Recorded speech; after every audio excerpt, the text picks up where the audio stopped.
the silence of a summer afternoon was shattered. Inside Strängnäs Cathedral, two figures moved with terrifying purpose. Glass exploded, echoing through the sacred space. Tourists gasped in disbelief. This was no movie. In broad daylight, in one of Sweden's most revered places, the unthinkable was happening.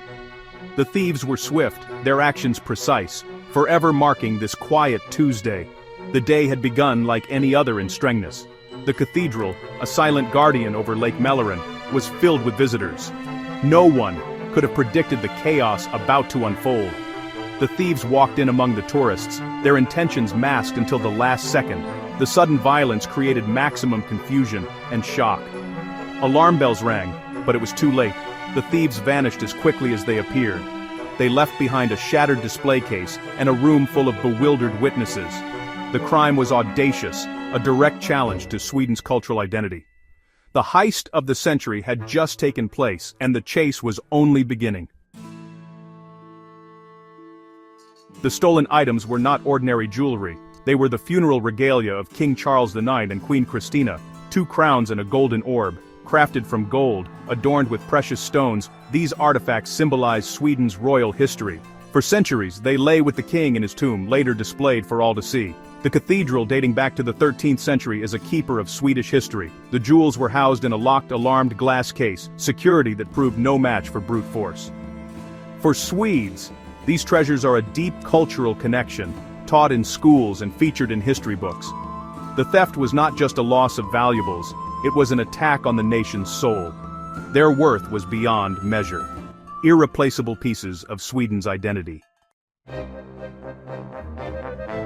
The escape was as dramatic as the robbery. After smashing the case, the thieves ran to Lake Mälaren, just a few hundred meters away. A small motorboat awaited them, a stroke of genius. While police scrambled on land, the thieves sped away across the vast lake, vanishing into its maze of islands and inlets. Before reaching the water, they used women's bicycles to quickly navigate the cobblestone streets. The image of 2 men, pockets filled with royal crowns pedaling furiously, is both bizarre and brilliant.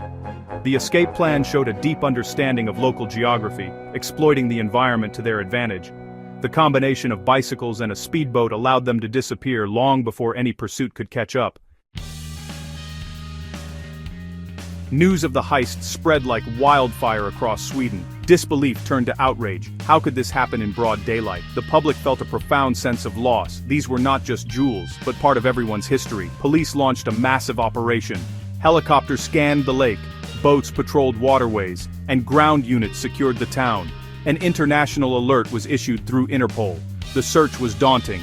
Lake Mälaren's hundreds of islands offered endless hiding places. Investigators interviewed witnesses, but the thieves' escape left few leads.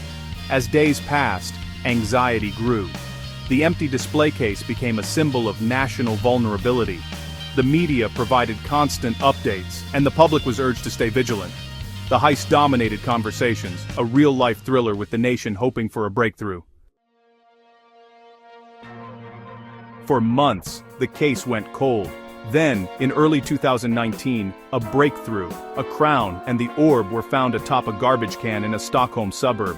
A security guard discovered the bag, and police confirmed the artifacts were real, damaged but intact. The second crown remained missing.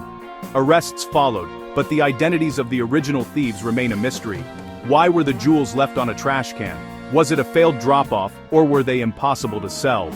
Experts began restoring the recovered treasures, a partial victory for Sweden. Yet, the missing crown is a constant reminder that the story isn't over.